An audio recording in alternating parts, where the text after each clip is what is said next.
Hey guys, welcome back. Tonight, we're not just telling a myth. We're drifting into the deepest corners of Norse mythology, through all 9 realms that once held the universe together. From the silent void before creation, to the roots of Yggdrasil stretching through time itself. From the golden weight of Asgard to the quiet, comforting stillness of Helheim. This is not a story of battles or glory. It's a slow journey through ancient worlds designed to be felt, not rushed. A calm exploration of gods, giants, humans, fire, ice, and the gentle truth the Vikings believed about life, rest, and sleep beyond the end. So before you get comfortable, take a gentle moment to like this video and subscribe, but only if these deep sleep history stories help you find peace, sleep better, or simply reflect on our shared journey through time. Now, close your eyes. Let the noise of the modern world fade. Slow your breathing and allow yourself to drift as we begin our quiet journey through all 9 realms in Norse mythology, told slowly for sleep. Before the gods had names, before stories had voices, there was only silence. Not a peaceful silence, but a vast and ancient stillness so immense it felt heavy, as if it could press gently against your chest and slow your breath. This was Ginnungagap, the great void of the Norse creation myth, a place with no ground beneath your feet and no sky above your head.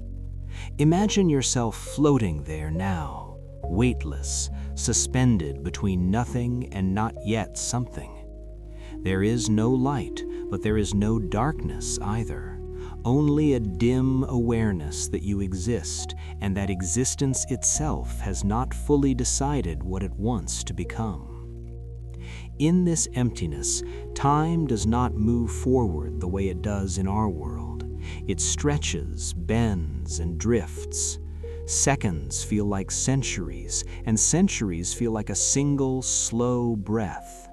This is the beginning described in the Norse creation myth, long before Yggdrasil explained itself through roots and branches. Ginnungagap was not chaos in the loud sense. It was quiet, patient, and waiting. A pause before the universe dared to speak. As you rest in this silence, a sound begins to form. At first, it is almost nothing, so faint you might think it is only your imagination. A slow, deep creaking like ancient wood shifting under its own age. A gentle rack, echoing through the void. This sound does not rush. It does not demand attention. It simply exists, growing clearer the longer you listen. This is the first sign that the void is no longer empty. From within Ginnungagap, something vast begins to take shape, not suddenly, not dramatically, but with the calm certainty of something that has always known it would exist. This is Yggdrasil, the world tree, though at this moment it is not yet fully seen. You sense it before you see it. Its presence changes the void around you. The silence deepens, becoming meaningful rather than empty. The air, if it can be called air, carries the faint scent of ancient sap and cold bark, the smell of time itself resting. The roots come first. They do not push or break their way into existence. They slowly reveal themselves, thick as mountain ranges, stretching outward and downward into endless dark. These roots do not belong to a single place. They reach into realms that do not yet have names. One root drifts toward the cold mist that will one day be Niflheim. Another extends toward distant warmth that will become Muspelheim, and another sinks deeper still, into shadow and memory, into places where silence gathers and stays. As you float beside these roots, you feel small, but not insignificant. The Norse creation myth never begins with comfort, it begins with scale. Yggdrasil, explained through feeling rather than explanation, teaches you this quietly. The universe is not built for speed, it is built for balance. Each root tightens and settles with a soft wooden groan, as if the tree itself is stretching after an endless sleep. That sound, slow and rhythmic, becomes almost soothing, like waves against a distant shore, like breathing that guides your own breath into a slower rhythm. Above you, though you cannot fully see it yet, the trunk begins to rise. It does not rush upward, it grows with intention, carrying the weight of worlds that have not yet formed. Yggdrasil is not just a tree, it is the architecture of existence itself. It holds space together. Without it, the realms would drift apart, and Ginnungagap would swallow everything back into silence. This is why the Norse creation myth places such importance on the tree. It is not decoration, it is structure. As you listen, the sound of the roots continues, a low, steady creaking that feels ancient but calm. You are no longer falling, you are no longer lost, you are resting beneath something vast and protective. In the branches far above, though you cannot fully see them yet, future worlds are waiting. But for now, there is only the void, the tree, and the quiet understanding that everything begins slowly. Stay here a little longer. Let the sound of Yggdrasil guide you. The realms will come later. For now, it is enough to float, to listen, and to drift gently towards sleep. As you remain beneath Yggdrasil, something slowly becomes clear. This tree is not growing into the void. It is already everywhere. What you are witnessing is not creation through force, but revelation through patience. The roots you sensed before now begin to define space itself. Where they pass, distance gains meaning. Where they settle, existence learns how to stay in place. This is the quiet truth hidden inside the Norse creation myth. The universe did not explode into being, it learned how to hold itself. Each root of Yggdrasil carries a different weight. Some feel cold, ancient, and still, as if they remember silence better than sound. Others feel warm and restless, humming faintly with distant fire. These sensations drift through Ginnungagap like slow currents, brushing against you without urgency. You are no longer simply floating in nothing. You are drifting between directions, between possibilities. This is how the realms are prepared, long before they are named. One route stretches into a place where mist thickens and sound becomes muffled.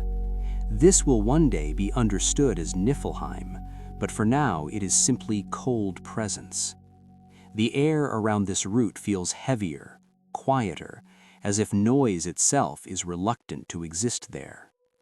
Another route extends toward warmth that does not burn but glows patiently, a promise of fire rather than its roar. This will become Muspelheim, though at this moment it is only potential heat, resting. The void accepts both without conflict. Cold does not attack warmth. Warmth does not chase cold. Balance begins here, without argument. Between these roots, Ginnungagap no longer feels empty. It feels suspended, held. The Norse creation myth speaks through this sensation rather than explanation.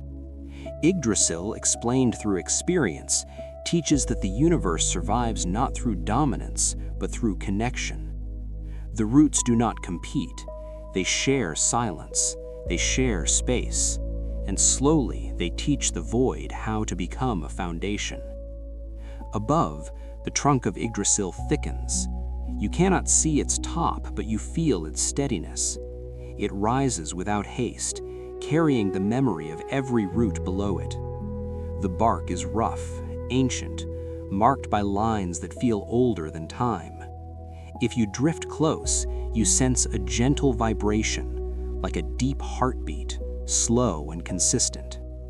This is not life rushing forward. This is life maintaining itself. As the trunk settles, something subtle changes in you. Your breathing slows, matching the rhythm of the tree. Your thoughts soften, losing their sharp edges. The Norse creation myth does not rush you into gods and battles. It invites you to rest inside structure first. Yggdrasil is not dramatic, it is dependable. It exists so that everything else may exist calmly. Far above, branches begin to spread, though they remain distant and unseen. You only sense their presence through shifts in the void. Shadows form where none existed before, not dark, but shaded, as if the universe is learning depth. These branches do not reach outward aggressively. They arc slowly, curving through space with intention. Each branch marks a future path.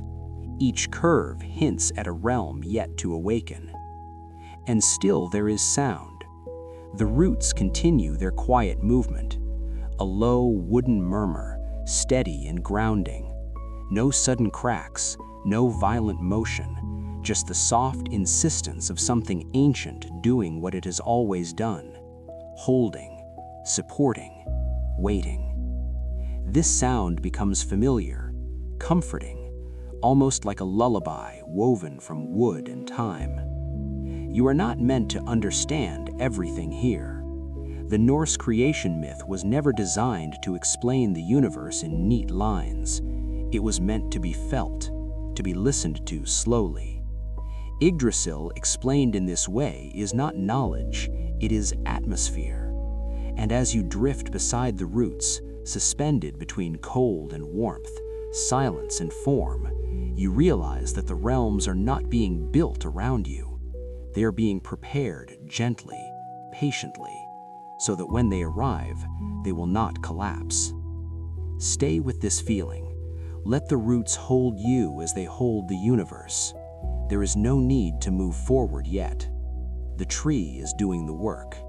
You are allowed to rest. There comes a moment beneath Yggdrasil when the void no longer feels like absence. It feels like space that has learned its purpose. Ginnungagap is still vast, still quiet, but now it is held in place, gently suspended by roots below and branches above. This is the subtle completion of the beginning in the Norse creation myth. Not an ending, but a settling. The universe has stopped drifting. It has found something to lean against. You sense this shift not through sight, but through stillness. The slow creaking of roots becomes softer, less frequent, as if the tree itself is no longer adjusting, only breathing. The deep vibration within the trunk evens out into a steady rhythm.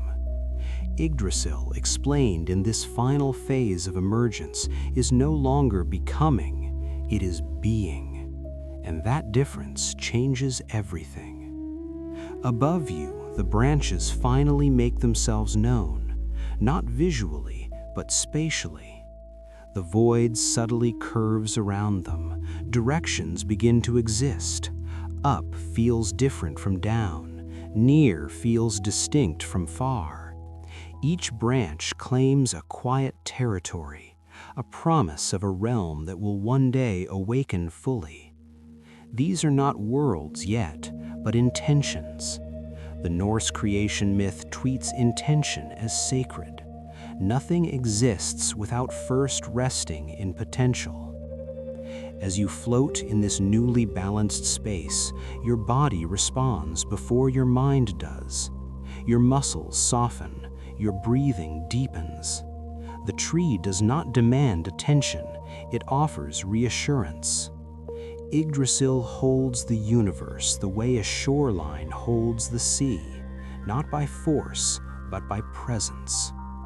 This is why the myths return to the tree again and again. It is the axis, not because it commands, but because it endures.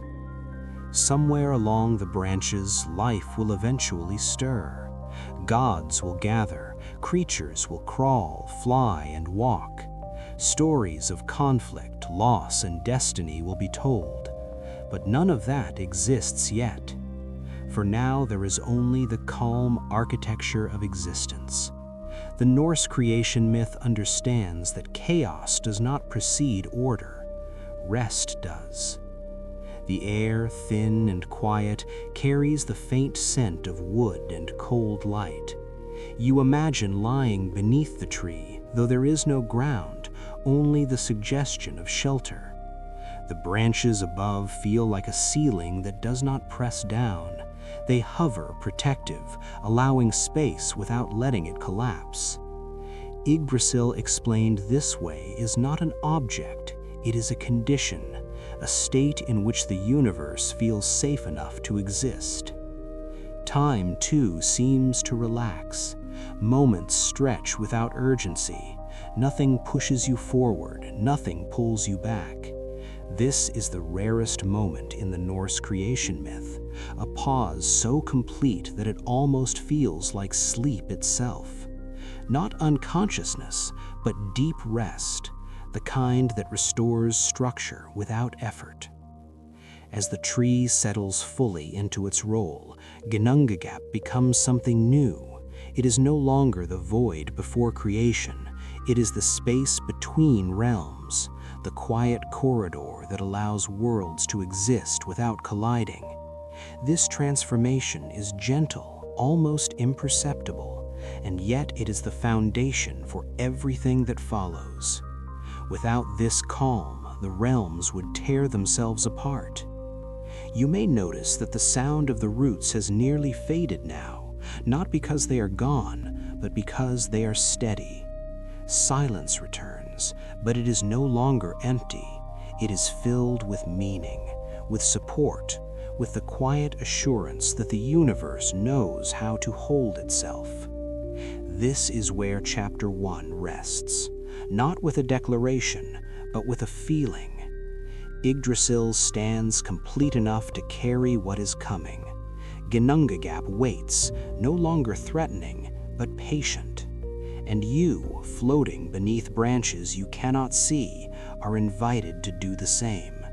There is nothing you need to understand, nothing you need to remember. The tree is holding the worlds now. You are free to let go, drift gently. The realms will awaken soon, but for this moment, it is safe to sleep. There is a moment, just before you fully arrive, when the world beneath your feet feels thinner. The colors sharpen, the silence tightens. As you step beyond the last arc of the Rainbow Bridge, the air changes its weight. This is Asgard, not a place of warmth, but of precision, a realm where perfection is not admired, but required. And that requirement presses gently yet firmly against everything that exists here. Light behaves differently in Asgard. It does not wander, it reflects. Gold is everywhere, not as decoration, but as law. Walls rise high and flawless, forged from radiant metal that catches the light and throws it back with blinding certainty. You instinctively narrow your eyes, not because the light is alive, but because it is exact. There is no softness here, no shadows allowed to linger too long. This is why Asgard's sleep story carries a strange tension, beauty without mercy. Your footsteps sound smaller than they should. Each step echoes, not loudly, but clearly, as if the realm itself is listening. Everything here is measured, every distance intentional. The vast courtyards do not invite wandering, they guide it. You feel the weight of order pressing downward, not cruelly, but undeniably. In Asgard, even silence feels disciplined. Far away, deeper within the golden structures, you hear a sound that repeats with unwavering patience, a heavy, deliberate strike, metal meeting metal, the hammer of Thor falling onto the anvil. The sound travels through the realm like a pulse, steady and slow, not violent, but powerful. It does not rush, it does not threaten, it simply reminds everything that strength exists and it must be maintained. This rhythm becomes part of the air you breathe. Each echo feels like a heartbeat that does not belong to you. As you move forward, Valhalla begins to reveal itself, not suddenly, but with a kind of solemn inevitability. Its roof glimmers with shields layered upon shields, gold catching gold, reflecting honor, battle, and memory. This is not a hall built for comfort, it is built for endurance. Inside, warriors will one day feast and fight, rise and fall, again and again.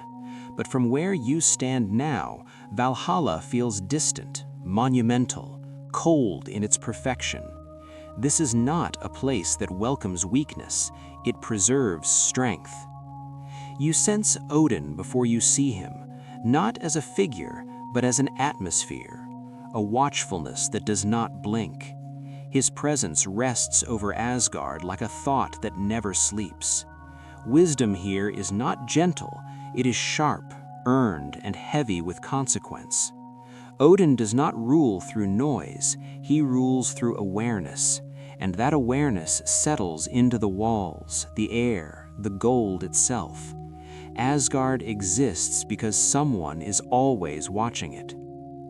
Despite the grandeur, something within you relaxes. Your smallness becomes noticeable, and with it a strange sense of relief. You are not expected to be perfect here.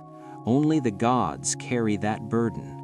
In the shadow of their order, your imperfections are allowed to rest.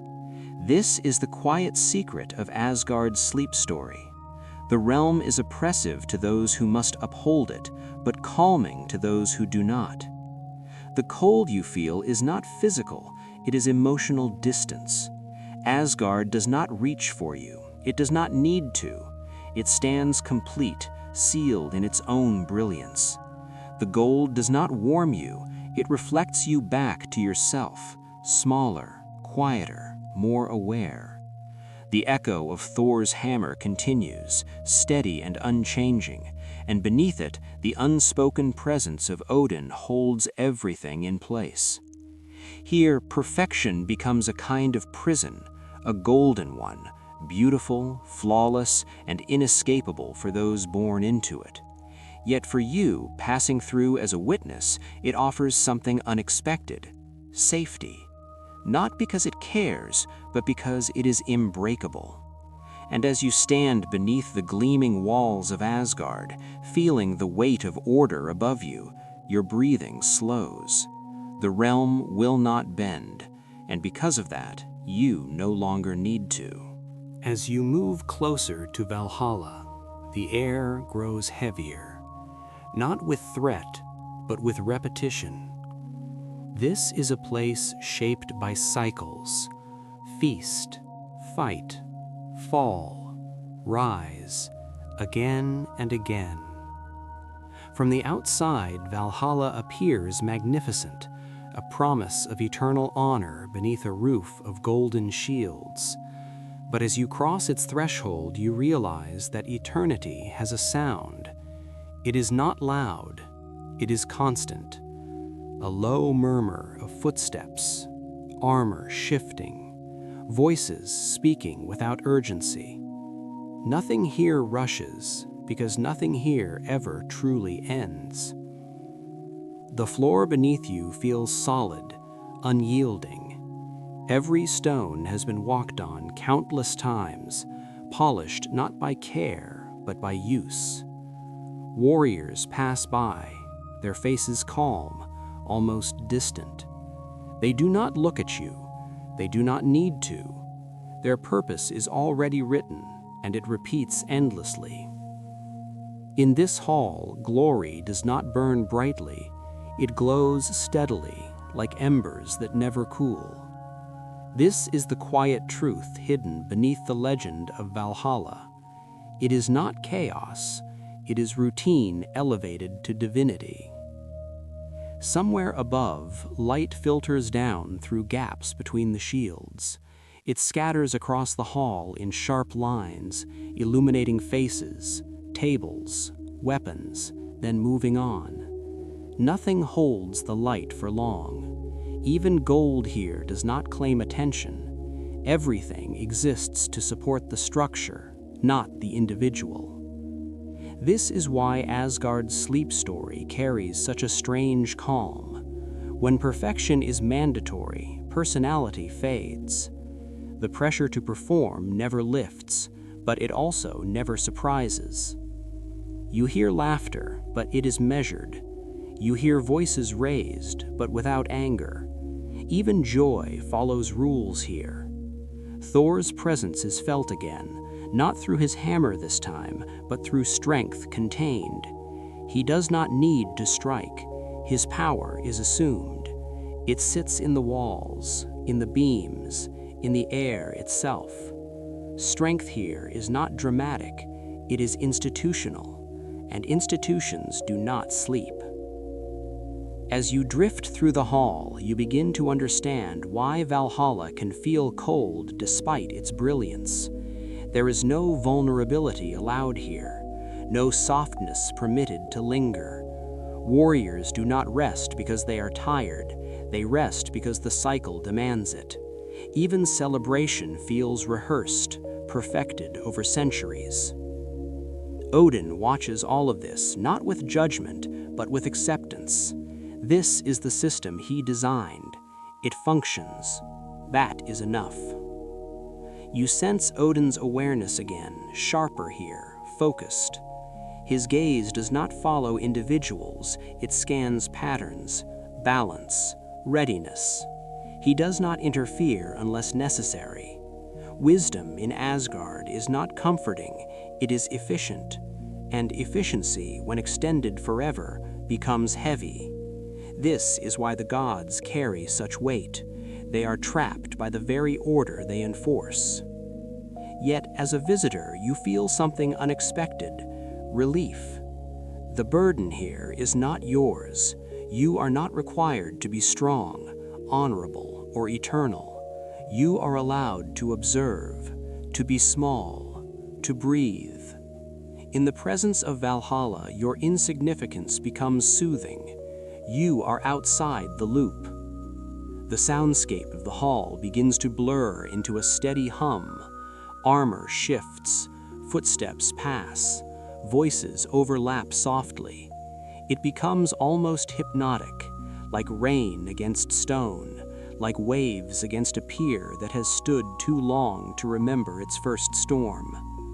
This is why Asgard's sleep story works so well when told slowly. The very rigidity that imprisons the gods frees the listener. As you lean into this rhythm, your thoughts slow. You no longer question why the gods accept this existence. You simply feel it.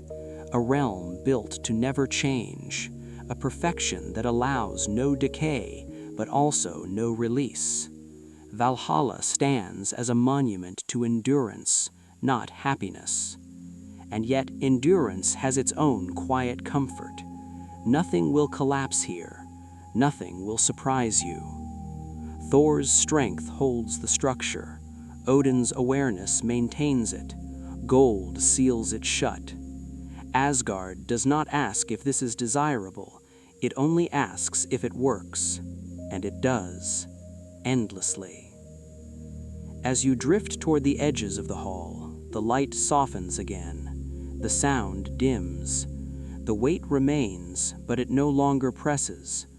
You are learning how to stand inside perfection without being claimed by it. The golden prison does not close around you. It remains intact, shining, distant, complete. And because it is so complete, you are free to let go. After a while, you begin to notice something subtle, not in the walls, not in the gold, but in the air itself. Asgard does not breathe the way other realms do. It holds its breath. Everything here is suspended in readiness, like a bow drawn but never released. This is where the weight truly comes from, not from power, but from restraint. The gods do not pace, they do not wander aimlessly. Each movement is deliberate, economical, shaped by expectation. Thor's strength is not celebrated here with thunder, it is assumed. Odin's wisdom is not debated, it is accepted. In Asgard, there is no space for uncertainty, and uncertainty, you realize, is where rest usually hides. As you linger, the gold begins to feel less warm, less bright, not because it fades, but because your eyes adjust. Perfection reveals its cost slowly. The longer you stay, the more you feel the quiet pressure to remain exactly as you are, to never soften, to never unravel, to never become less than what is required. This is the unspoken law of the golden prison. Valhalla remains behind you now, its sounds blending into a distant hum. Feast and battle continue without pause, without question. You understand that for the warriors inside, glory is not a choice, it is a condition. Eternal readiness, eternal repetition. There is honor here, yes, but there is also exhaustion that cannot be expressed. Even rest must be earned again and again. You sense Odin's awareness one last time, not sharp but steady. He knows this weight. He chose it. To watch endlessly is to never sleep. To know too much is to never forget. Wisdom in Asgard is not peaceful, it is vigilant, and vigilance is tiring in ways no battle ever could be. Thor's presence lingers as well, like a pillar that never moves, strength without release, power without collapse. You realize now that the gods are not trapped by walls or rules alone. They are trapped by consistency, by the necessity of always being more than mortal. The golden prison is not built to punish them, it is built to preserve them, and preservation, stretched across eternity, becomes confinement. This realization does not frighten you, it soothes you, because you do not belong here. The pressure that holds Asgard together slides past you without gripping. You are allowed to change, to tire, to drift. The realm does not follow you when you step back. It does not call your name. It remains exactly as it is, flawless and distant. As you move away, the gold reflects less of you. The air softens. Sound loses its sharp edges. The hammer's echo fades.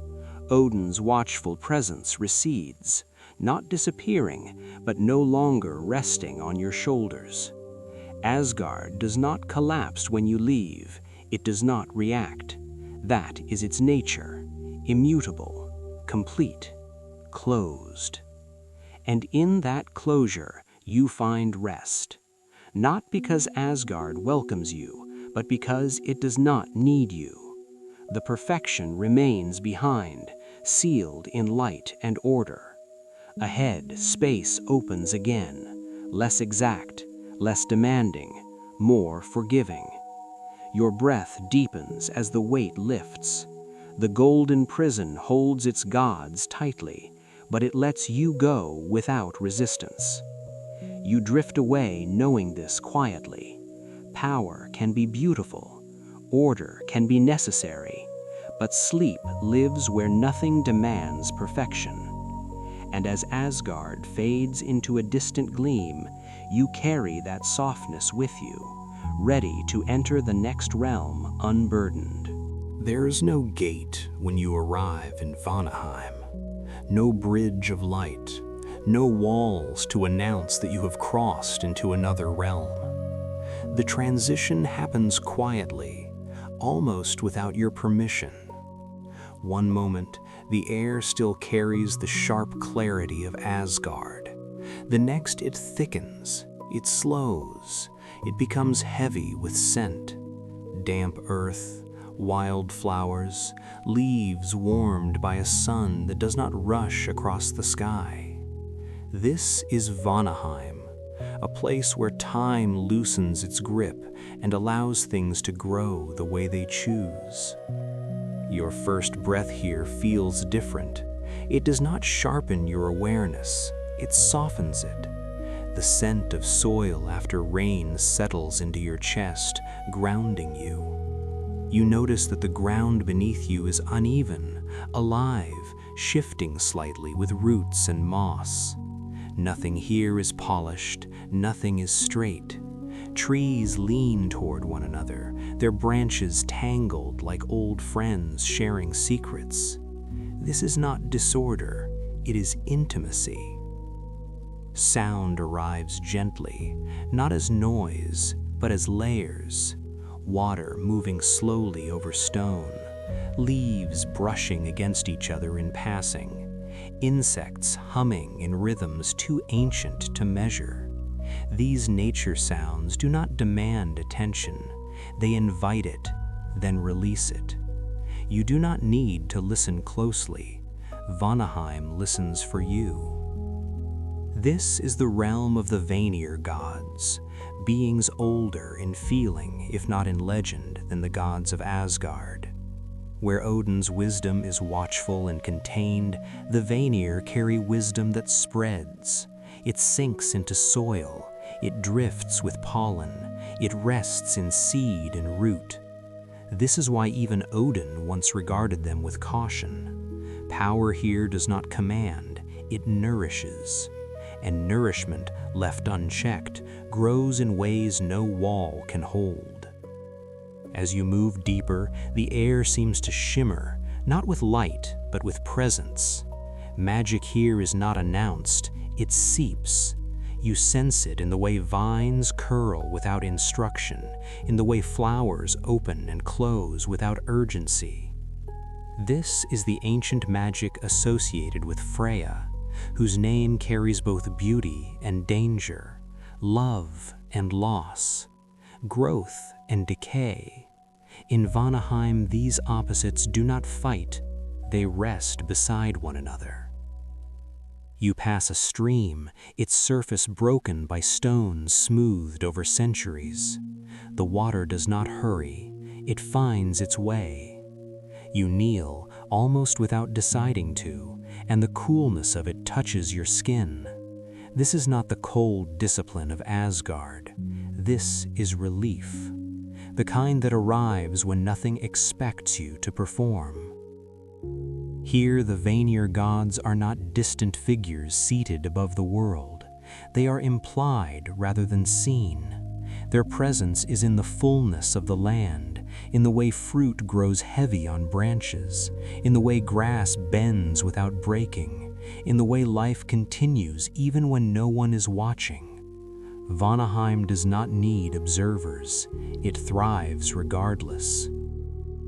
As you lie back into the softness of this realm, your thoughts begin to lose their edges. Time does not disappear, but it becomes flexible. You could remain here for moments or for ages, and the land would not notice the difference. This is why Vanaheim feels dangerous to those who rule through order. It does not respect schedules. It does not obey hierarchies. It grows when it is ready. The wind moves through the trees, carrying whispers that are not meant to be understood, only felt. Old magic hums quietly beneath everything, reminding you that life does not need permission to exist. It only needs space. In Vanaheim, space is generous. You feel the urge to rest here, not because you are tired, but because the realm makes rest feel natural, as if lying down among grass and root is what you were meant to do all along. The worries carried from Asgard dissolve without ceremony. The golden pressure fades, replaced by warmth that does not demand gratitude. This is Vanaheim, a wild garden, untamed, abundant, patient. A realm where even the gods learned that control is not the same as wisdom. And as you breathe in the scent of damp earth and living things, you understand why time slows here. Growth cannot be rushed, and neither can sleep. The deeper you drift into Vanaheim, the more you realize that this realm does not reveal itself through sight alone. It reveals itself through sensation, through warmth spreading slowly across your skin, through the way the ground yields just slightly beneath you, as if acknowledging your presence without judgment. This is where Freya's influence becomes unmistakable, not as a figure standing before you, but as a feeling that moves through everything. Love here is not loud. Magic here is not performed. It exists as a quiet agreement between living things. In Vanaheim, nothing needs to prove its worth. It only needs to continue.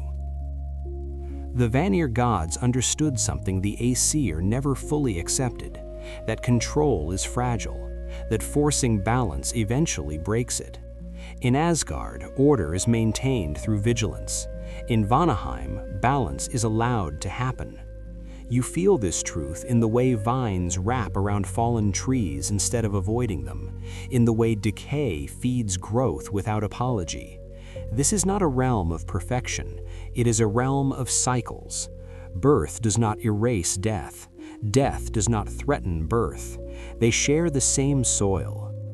As you rest among tall grasses, your awareness begins to drift outward instead of inward. You stop measuring time. The sounds of the realm become more pronounced, not louder, but more complete.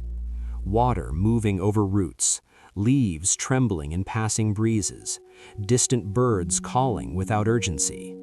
These nature sounds form a living rhythm that does not repeat exactly, yet never feels chaotic. It is the rhythm of something that has never needed to be corrected.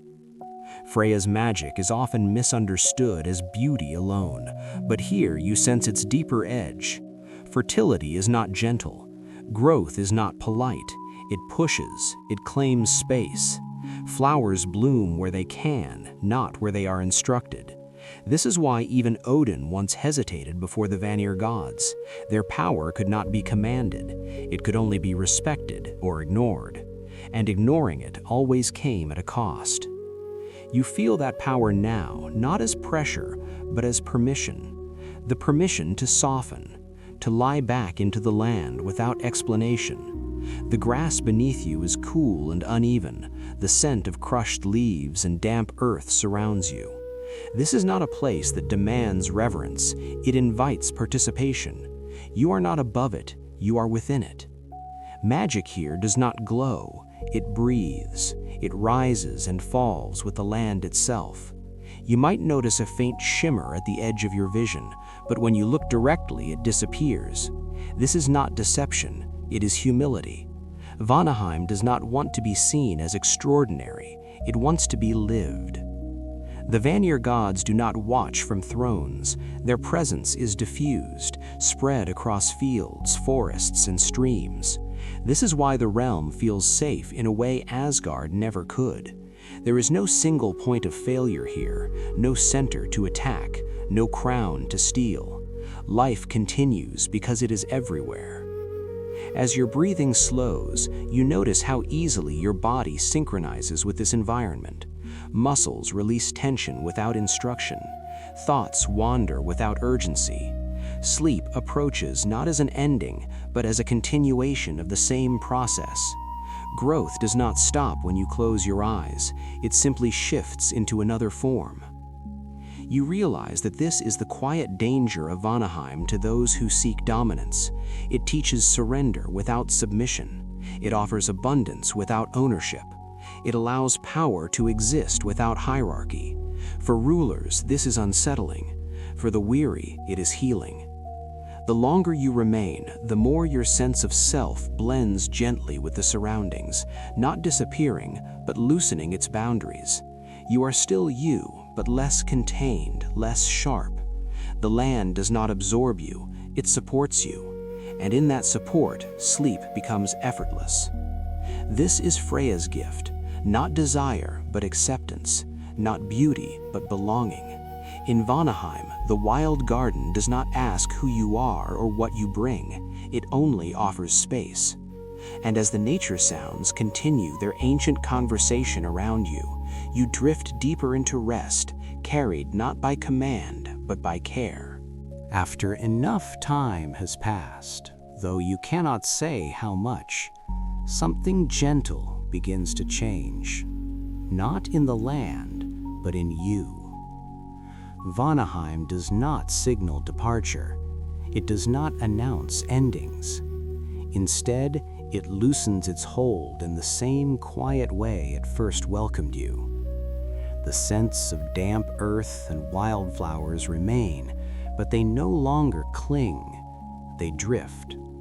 The sounds soften, blending into one another, until water, wind, and leaf become a single, slow breath. You notice that your thoughts no longer separate themselves clearly. Memories, sensations, and imagination begin to overlap. This is what it means when people say that time slows in Vanaheim. It does not stop, it dissolves. The Vanir gods understood that growth requires forgetting as much as remembering. Seeds do not carry the full memory of the tree. They carry only what they need. Freya's presence lingers like warmth after sunlight fades. Not absent, just no longer distinct. Her magic does not pull you deeper. It allows you to float. This is the final gift of the wild garden. It teaches you that rest is not something you take. It is something you are permitted to enter when you stop resisting the rhythm around you. The grass beneath you no longer feels individual. It becomes a soft field of sensation. The ground holds you without effort. There is no edge to press against, no expectation to rise.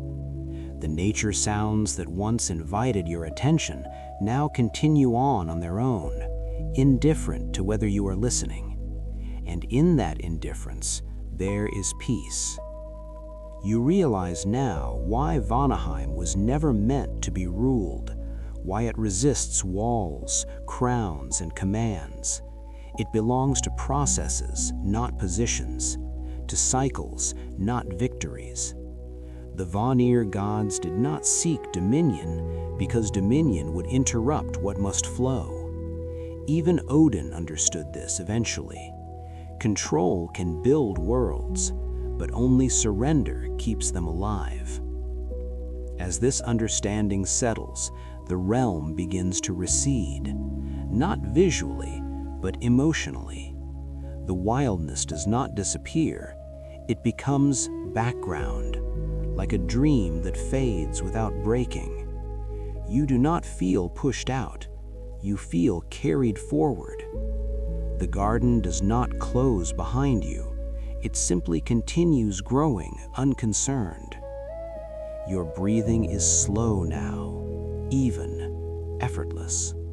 The sharpness that once defined your awareness has been softened by moss, water, and shade. This is the true magic of Vanaheim. It does not dazzle, it dissolves. It returns you to a state where nothing is demanded, and therefore nothing is missing. As you drift away, the final sensation you carry is not sight or sound, but texture. The feeling of earth that gives, of leaves that cushion, of life that supports without asking to be noticed. This is why the wild garden is remembered not as a place of spectacle, but as a place of rest. Vanaheim does not follow you. It does not need to. Its work is already done. You leave lighter, quieter, less defined, ready to pass into the next realm without resistance. And as the last nature sounds blur into silence, sleep takes you not as a command, but as a continuation of everything that has been growing inside you. There is a moment when darkness does not fade, but simply stops existing. You do not step into Alfheim so much as you are dissolved into it. The transition is seamless. One breath ago, you still carried the memory of soil and shadow from Vanaheim. Now everything becomes light. Not harsh, not blinding, but complete. Light without a source, light without direction. It floats in the air like fine dust, suspended and unmoving, as if the world itself has decided to hold still. Alfheim does not greet you with sound. It greets you with silence so pure that you become aware of your own blinking. Even that feels loud here. The ground beneath you is smooth and translucent, like polished crystal warmed by an unseen sun. Every surface reflects softly, never sharply. There are no corners, no edges, no places for darkness to gather. This is the realm of the light elves, and here perfection is not enforced, it is assumed. The elves themselves are difficult to notice at first, not because they hide, but because they blend. Their forms seem woven from the same light that fills the air. When they move, it is without effort, without urgency. Beauty here is not ornamental, it is structural. The light elves are said to be radiant, but the truth is more unsettling. They are radiant because nothing within them resists the light. There are no shadows inside to soften their glow.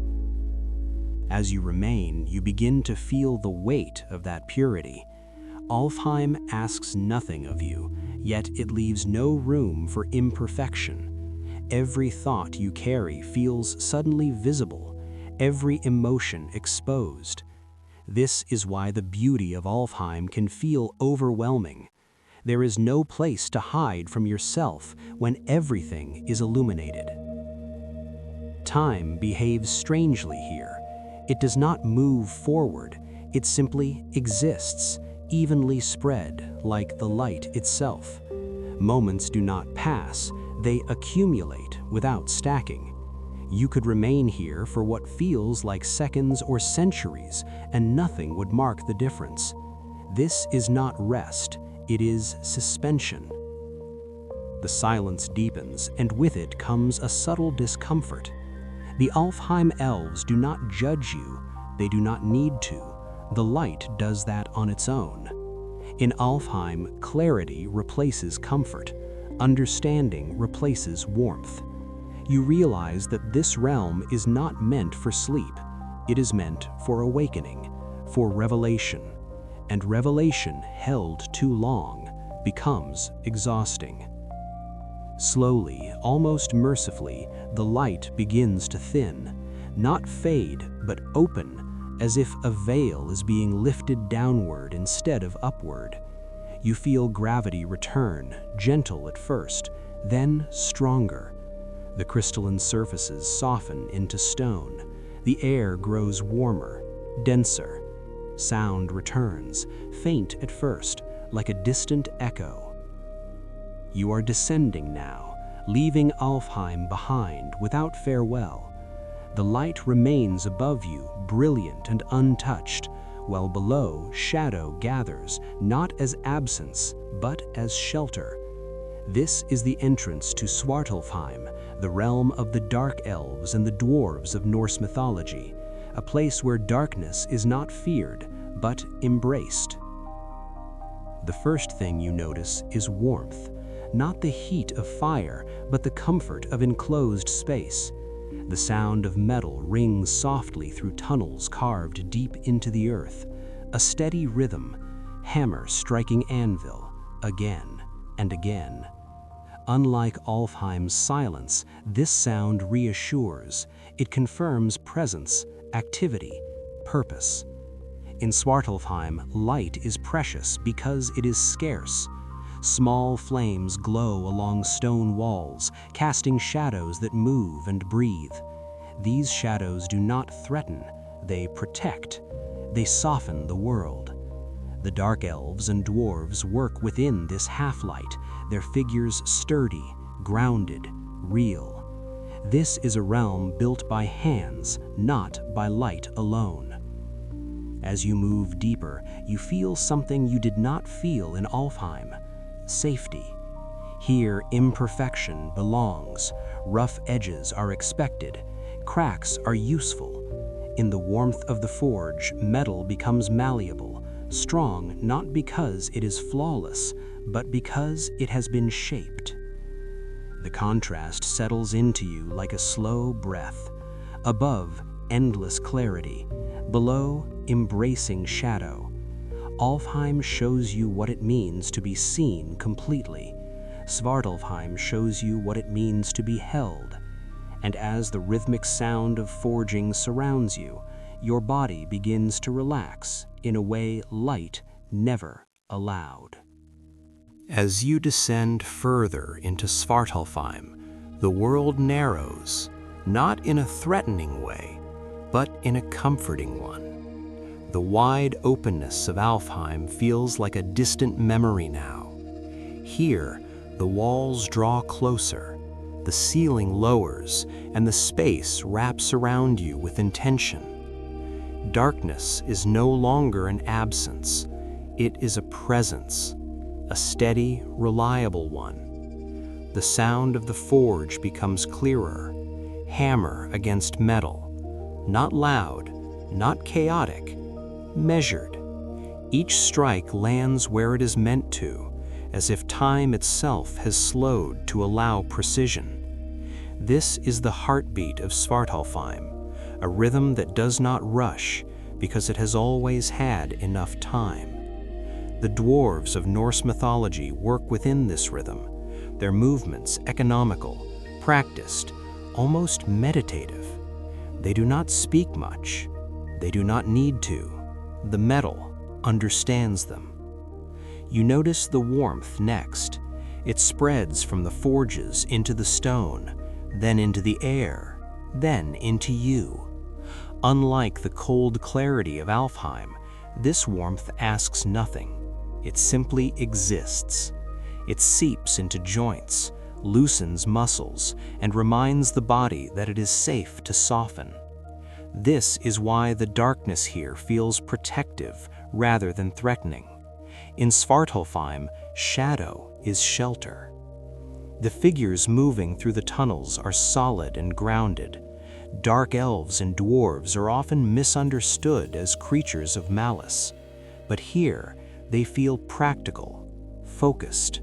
Their world is built beneath pressure, beneath layers of earth and expectation. They understand weight. They understand that strength is not lightness, it is endurance. Their creations reflect this truth. Weapons, tools, and artifacts forged here are not beautiful because they shine. They are beautiful because they last. As you pass deeper chambers, you sense the presence of old magic embedded in the stone, not floating, not glowing, but locked into place. This is magic shaped by hands, magic that has been hammered, folded, and tempered. It does not drift, it holds. In Svartalfheim, even enchantment has weight. The darkness thickens, but never suffocates. Small flames guide the way, flickering gently, casting shadows that move slowly along the walls. These shadows feel alive, but not hostile. They respond to motion, to sound, to heat. They give the space depth and softness, something Alfheim could never offer. In light without shadow, everything is exposed. Here, shadow gives things privacy. You begin to understand why many myths speak of powerful objects emerging from this realm, why gods themselves sought the skill of dwarves and dark elves. In Svartalfheim, creation requires patience. Nothing is rushed, nothing is wasted. Each piece of metal remembers every strike that shaped it. This memory is what gives it strength. As your body relaxes, your thoughts follow. The repetitive sound of forging becomes hypnotic. Hammer, pause, breath. Hammer, pause, breath. The rhythm settles into your nervous system, slowing it, grounding it. This is not stimulation, it is reassurance, proof that work is being done, that structure exists, that something solid holds the world together beneath your feet. Unlike Alfheim, where perfection leaves no room for rest, Svartalfheim allows imperfection to exist without judgment. Rough surfaces remain rough, cracks remain visible. These are not flaws to be erased, they are records of pressure survived. In this realm, being shaped does not mean being broken. You sense no urgency here, no expectation to arise or perform.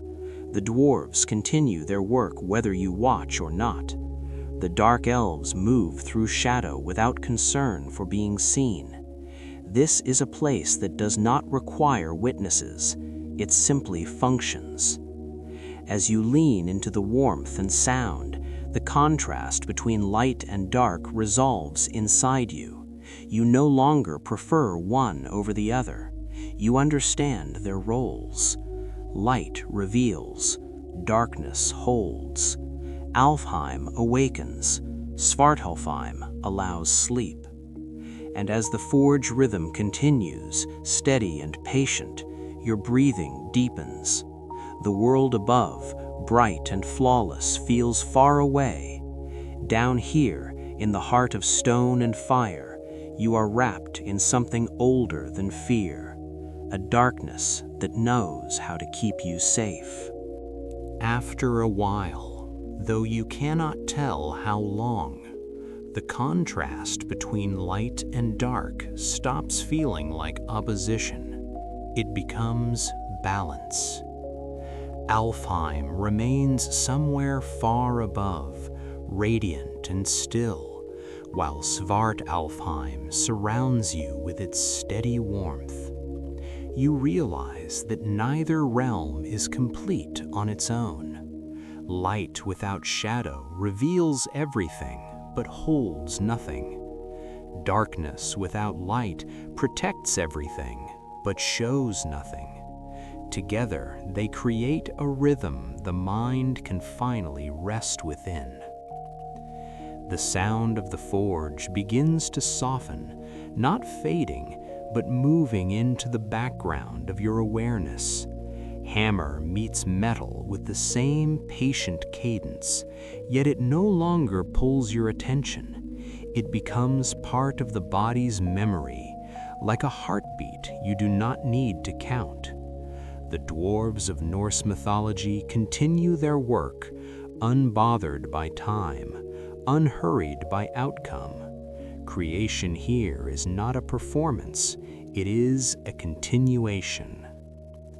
You notice how easily your body has adjusted to this environment. The warmth no longer surprises you. The shadows no longer shift your focus. Even the flickering firelight feels predictable, safe. This is the gift of Svartalfheim. It teaches the nervous system that darkness can be dependable, that not everything hidden is dangerous. Some things are hidden so they can endure. Your thoughts drift back briefly to Alfheim, to the way the light exposed every thought and feeling.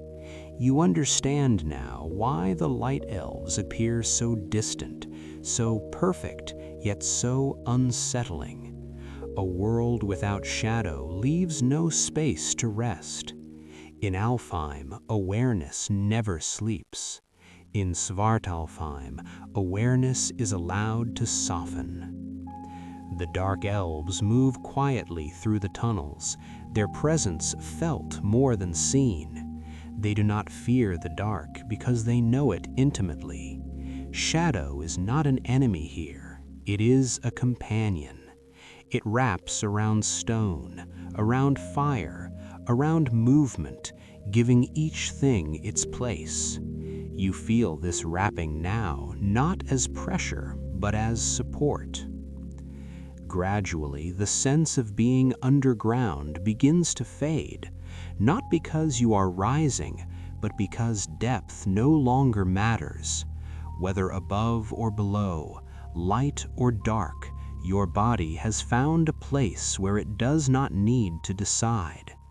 The hypnotic contrast that once captured your attention now dissolves into calm acceptance. This is the final lesson of these two realms. Beauty that overwhelms can awaken you, but it cannot hold you. Darkness that comforts can hold you, but it does not demand you awaken. Sleep lives somewhere between revelation and shelter, between being seen and being protected. As Svartalfheim releases you gently, the warmth remains within you, not as heat, but as memory. The sound of forging slows further, stretching into silence without stopping. The dark elves and dwarves fade into the background of thought, continuing their endless, patient work. Alfheim's light no longer blinds you. Svartalfheim's darkness no longer surrounds you. Instead, both settle quietly inside, no longer extremes, but companions. One clarifies, one cradles. Together, they leave you balanced. Your breathing is slow now, deep, unforced. The journey between light and shadow has resolved into stillness. Nothing needs to be understood. Nothing needs to be shaped. The realms have done their work. And as the final echoes of hammer and glow dissolve into rest, you drift forward, carried not by brilliance or by darkness, but by the quiet harmony between them. Why does a single night in Jotunheim feel enough to freeze the blood inside your veins? The answer is not the cold, not entirely. It is the scale, the unbearable awareness that you do not belong here, that you were never meant to be noticed at all. The moment you cross into Jotunheim, distance loses meaning. Mountains rise too close, too tall, their peaks not cutting the sky, but pressing against it. You realize slowly that these are not mountains in the way you understand them. Their curves are wrong, their ridges bend like spines. These are the fossilized backs of ancient beasts, frozen where they fell long before memory began. In the land of giants, even the landscape once lived. The wind does not move politely here. It hunts. It tears across the plains with a sound like wolves calling to one another across endless snow. Each gust cuts through layers of clothing and thought alike, stripping you down to instinct. Breath becomes precious, slow, measured. You learn quickly not to rush. Jotunheim punishes haste. Every step feels smaller than the last, not because the ground shrinks, but because you do. The earth stretches outward in every direction, vast and indifferent. When the earth trembles beneath your feet, your body freezes before your mind can react. This is not thunder. This is not an avalanche. This is movement. Somewhere nearby, a frost giant has shifted its weight. The giants of Jotunheim do not hurry. They do not need to. Their footsteps land with a deep, distant impact, like mountains adjusting themselves. Each step sends a slow vibration through ice and stone, a reminder that something impossibly large shares this space with you. You do not see them at first. You feel them. Pressure, weight, presence. When a shadow finally crosses the snowfield ahead, it does not pass quickly. It moves gradually, blocking the pale light, stretching impossibly wide. You press yourself against the rock into the shallow shelter of a cave that feels insultingly small. The giants tower so high their heads vanish into cloud and storm. Their forms blur with the weather as if the land itself has learned to walk. Here in Jotunheim, hiding is instinctive. You do not stand, you crouch, you curl inward, you make yourself smaller than you already are. The cave around you holds a faint warmth, not from fire, but from absence, the absence of wind, the absence of movement. This small pocket of stillness becomes everything. The storm outside howls louder now, but the sound is distant, muffled by stone. Snow drifts past the cave opening like ash. You watch without blinking, afraid that even attention might make you visible. This is the primal fear Jotunheim awakens.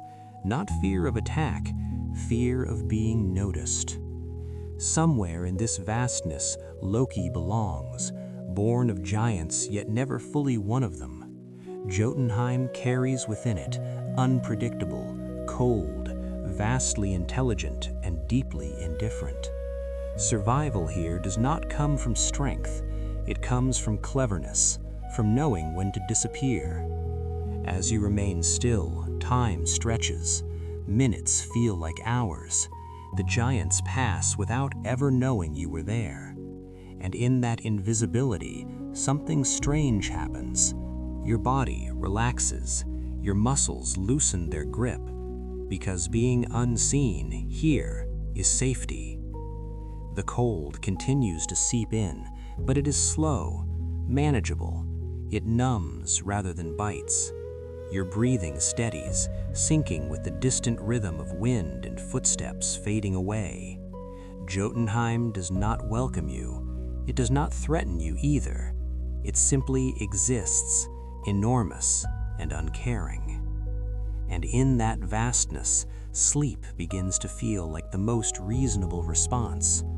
When you are this small, this insignificant, the world no longer expects anything from you. You curl deeper into the stone, letting the land of giants pass overhead, and allow the cold, the scale, and the silence to carry you closer to rest.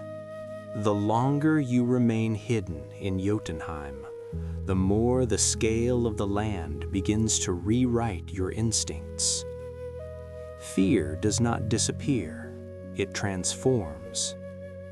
At first, your body braces for danger. Muscles tense, breath shortens. But as the hours stretch on and nothing reaches for you, the tension slowly drains away. In the land of giants, survival comes not from fighting, but from stillness.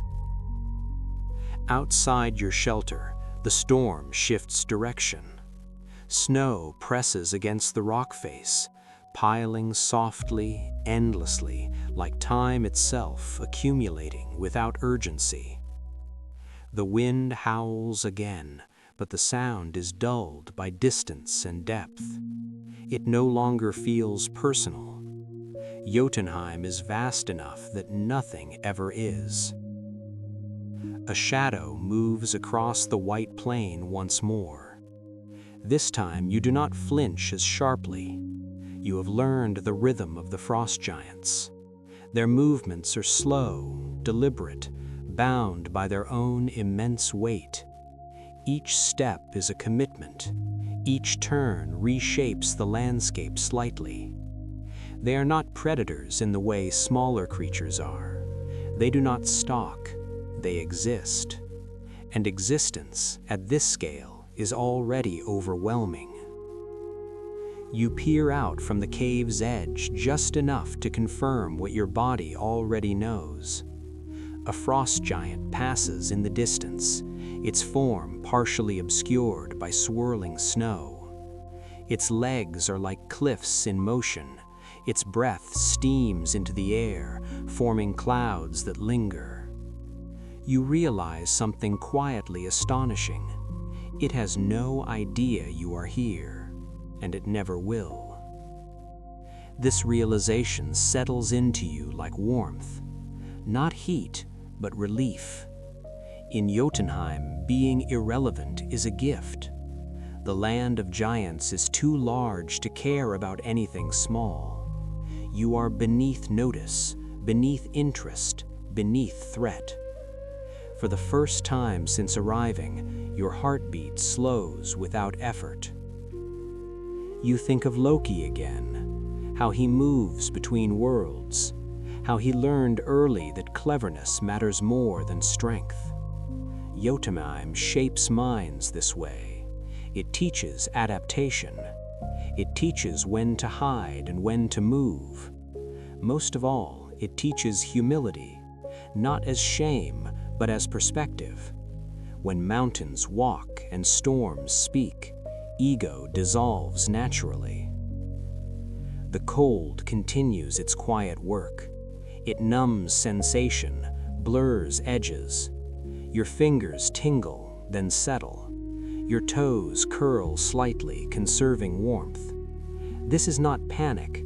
This is instinct finding equilibrium. The body knows how to endure when the mind stops demanding comfort.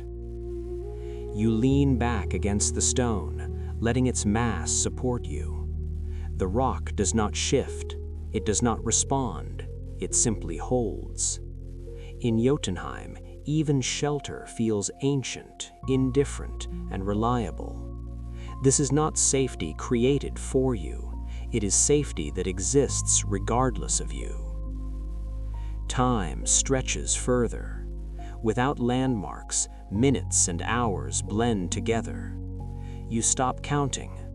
The storm outside becomes background. The giant's footsteps fade into memory rather than threat. The land does not sleep, but it allows you to. Your breathing deepens, syncing with the slow pulse of the environment. Wind, pause. Snowfall, pause. Distant movement, pause. Everything here moves at a scale too large to rush, and slowly your body adopts that pace. You begin to understand the strange comfort hidden within fear. When something is overwhelmingly powerful, it removes responsibility. You are not required to control anything here. You cannot. And in that surrender, rest is possible. Jotunheim does not whisper lullabies. It offers something older. Silence between storms, darkness between movement, space where nothing expects you to be anything at all. Curled into the shelter of stone, wrapped in cold and scale, you feel yourself becoming quieter inside. The land of giants remains vast and uncaring, but you no longer feel threatened by that truth. You feel freed by it. And as the frost giants continue their slow passage through snow and cloud, you allow your eyes to close, trusting that in a world this large, sleep can find you unnoticed. Eventually, even the cold becomes familiar. Not warm, not kind, but known. In Jotunheim, familiarity is the closest thing to comfort. Your body no longer resists the temperature, it accepts it. The chill settles into your bones and stays there, steady and unmoving. like the land itself. Outside, the storm weakens, not suddenly, slowly. The wind loosens its grip, turning from a howl into a long, distant breath. Snow continues to fall, but softer now, as if the sky itself has grown tired. The giants are still out there. You know this without seeing them. Their presence is constant, like gravity. But their movement is slowed even further, stretching time into something wide and gentle. You remain curled against a stone, and the stone remains exactly where it has always been. This is the lesson Jotunheim teaches at the deepest level. Endurance is not loud. Survival is not dramatic. The greatest forces in the world do not rush, and they do not explain themselves. They simply persist. Your thoughts drift, not in sharp lines, but in long arcs. You no longer imagine the frost giants clearly. They blur into the landscape, becoming part of the mountains, the clouds, the storm. Perhaps that is what they always were, not beings who live here, but expressions of the land itself. When the earth moves, it moves as them.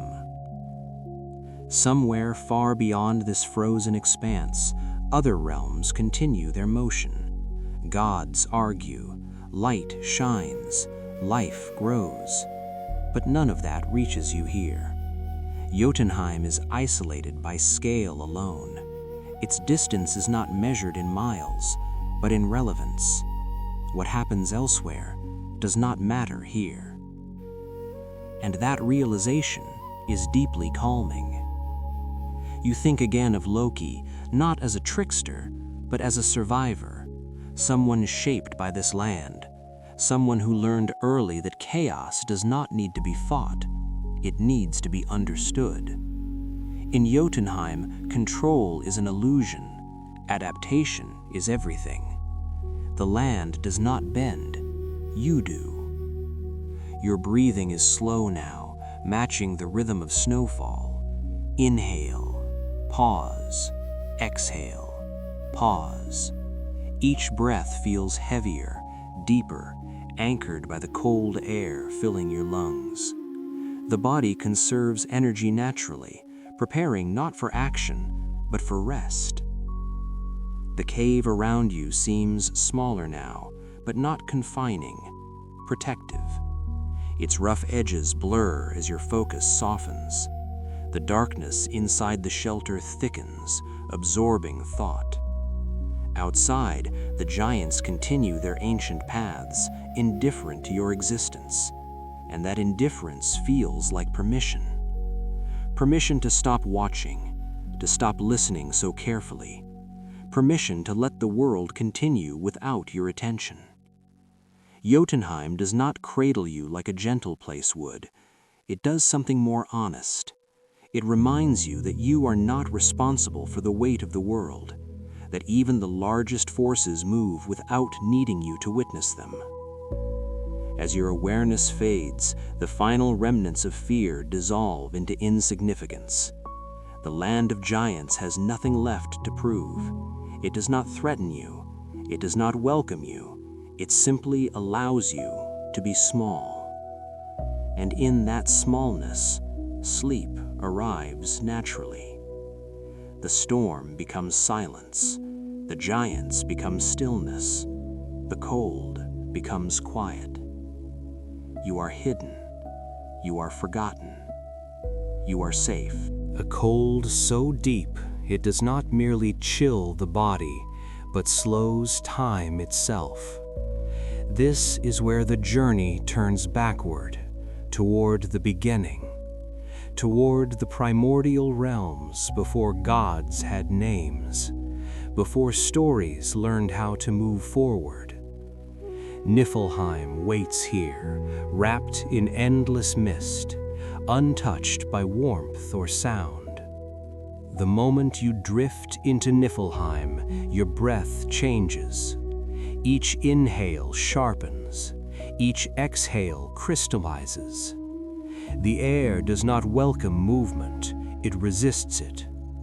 Fog stretches in every direction, thick and heavy, swallowing distance until near and far no longer exist. There is no horizon here, only whiteness layered upon whiteness. Cold settles immediately, not as pain but as pressure. It presses against the skin, then through it, seeping inward until even thoughts begin to slow. This is not the cold of winter storms or mountain nights. This is older.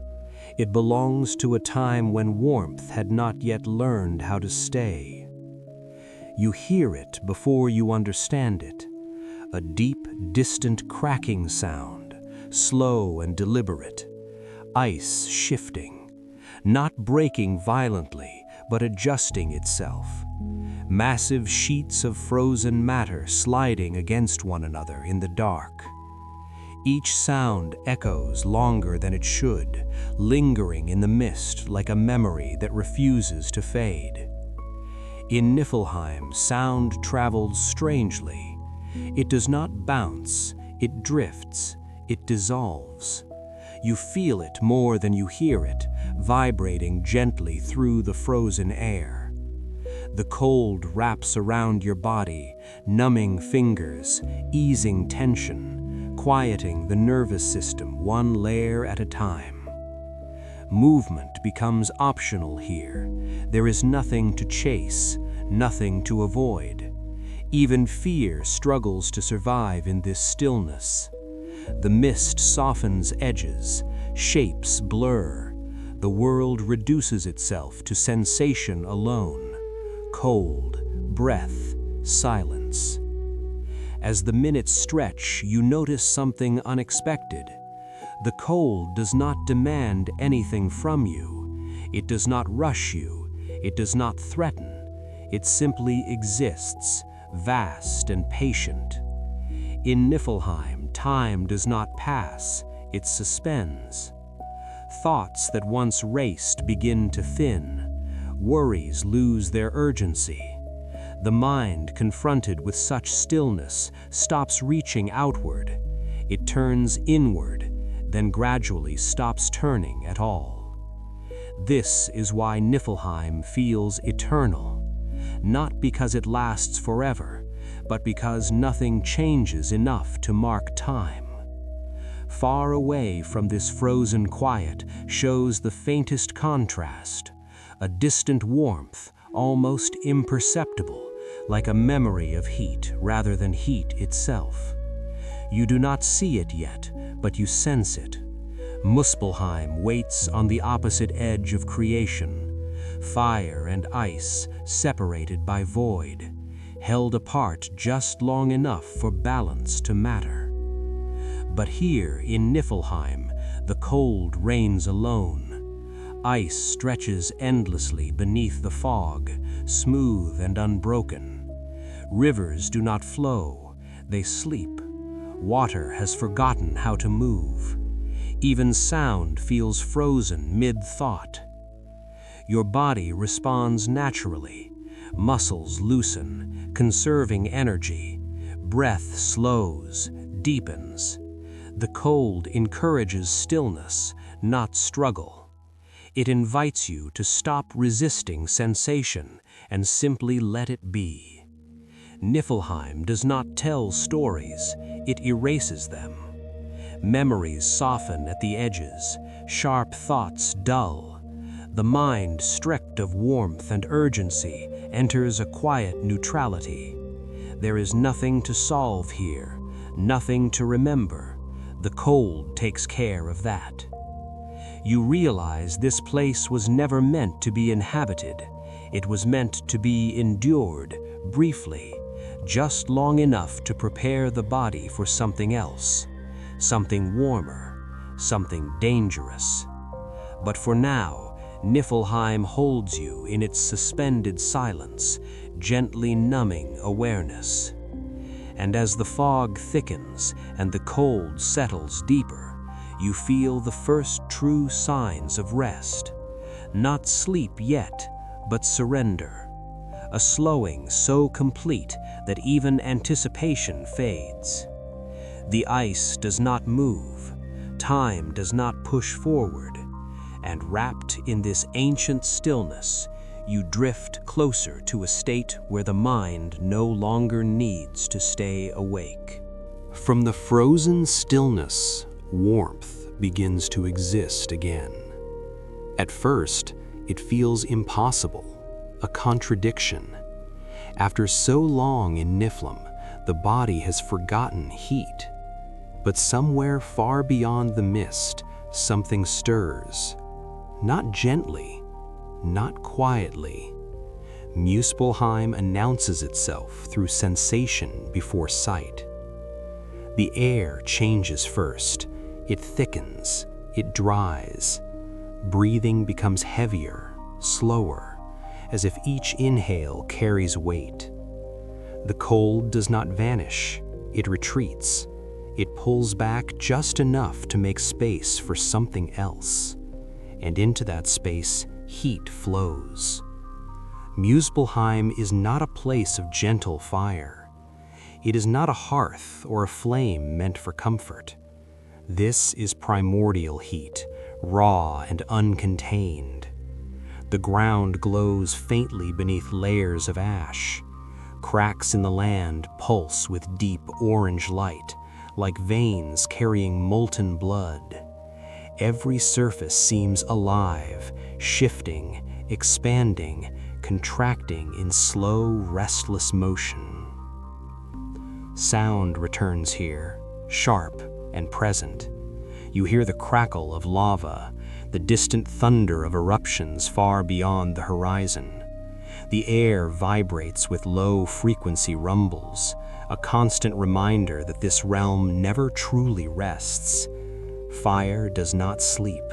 It consumes, transforms, forgets. Heat presses against your skin, not painfully, but insistently. It draws attention inward, towards sensation. Muscles loosen under its influence. Tension melts, drip by drip, like ice surrendering to warmth. Where Niflheim numbed thought, Muspelheim dissolves memory. You notice how difficult it becomes to hold on to images from before. Faces blur, words lose shape. The mind, overwhelmed by heat and motion, stops reaching backward. Fire does not preserve, it erases. And in doing so, it lightens the mental load. This is why Muspelheim is dangerous, yet necessary. Without it, nothing would change. Without it, creation would remain frozen, trapped in endless stasis. Fire introduces motion, but at a cost. It burns away detail. It leaves only essence behind. In the distance, flames rise and fall like slow waves. You do not approach them. You do not need to. Even from here, their presence is enough. The warmth spreads evenly, steady and engulfing, but never sharp. The body adapts quickly, just as it did with cold. You realize that these two realms were never meant to exist alone. Ice preserves, fire transforms. One holds, one releases. Between them, something else becomes possible. But for now, you remain suspended in Muspelheim's glow, letting it work quietly. Your breathing deepens again, not from cold this time, but from heaviness. Heat encourages stillness in a different way. It slows movement not by resistance, but by saturation. The body sinks into itself, conserving energy, drifting. Thoughts thin further, not because they are slowed, but because they are unnecessary. Muspelheim does not ask you to remember who you are. It asks you to feel, and then to let go. The crackling of fire becomes rhythmic, predictable, almost soothing. Lava bubbles and settles. Ash drifts through the air like dark snow, falling without urgency. Even chaos has its patterns when viewed long enough. You sense, faintly, the edge of Niflheim still nearby. The cold has not vanished, it waits. And in the space between waiting and burning, the foundation of all worlds was formed. Fire and ice pressing against one another, creating motion, release, balance. But balance comes later. For now, Muspelheim surrounds you completely, warming not just the body, but the space where memory used to live. The mind grows quiet under the weight of heat. Alertness softens, awareness dims. The flames do not demand attention anymore. They simply exist. And as your thoughts dissolve into warmth, you feel yourself drifting toward a state where remembering and forgetting no longer matter. Between cold that suspends time and heat that erases memory, there is a quiet meeting point.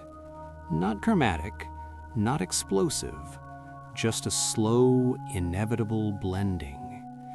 This is where the primordial realms finally acknowledge one another, where fire and ice stop resisting and begin to balance. You sense it before you see it. The air becomes neutral, neither sharp with cold nor heavy with heat. Breath flows easily again, smooth and unforced. The body no longer tightens or melts, it rests in between. This middle state is subtle, almost invisible, yet profoundly calming. Mist rolls gently across the ground, no longer frozen, no longer scorched. Beneath it, warmth and chill cancel one another into stillness. This is the space where creation once stirred, where motion first became possible without destruction. In the tension between Niflheim and Muspelheim, the universe learned how to breathe. Sound here is minimal, a distant drip of melting ice, a faint hiss where warmth meets frost. These are not interruptions, they are confirmations, proof that balance does not need noise to exist. The senses soften, no longer overwhelmed, no longer deprived. Your body responds immediately. Shoulders drop, jaw loosens.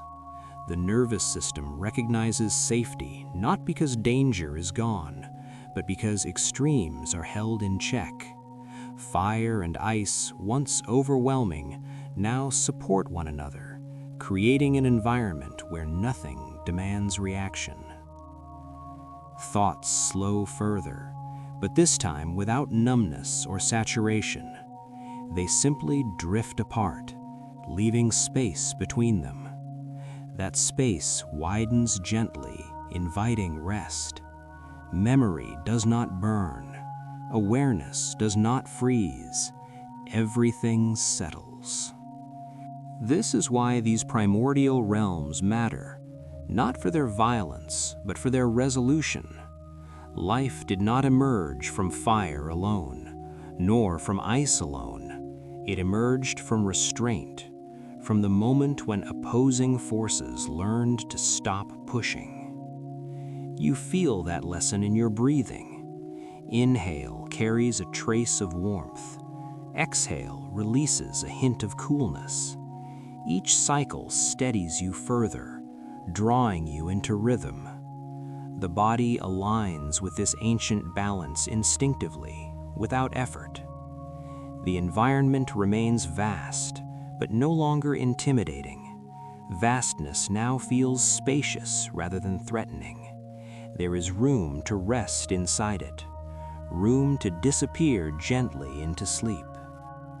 You sense that beyond this balance, other realms will continue their stories. Movement will return, sound will grow. But here, in this meeting of fire and ice, nothing needs to happen next. This moment does not rush toward outcome. As awareness dims, the boundary between inner and outer quiet blurs. The world does not press in, it opens. Fire no longer consumes, ice no longer preserves. Both simply exist, equal and restrained. Your breathing is deep and slow now. Muscles are heavy, limbs sink. The mind no longer reaches for meaning. It accepts stillness as enough. This is the oldest lullaby, not sung, not spoken, a balance held so perfectly that sleep becomes inevitable.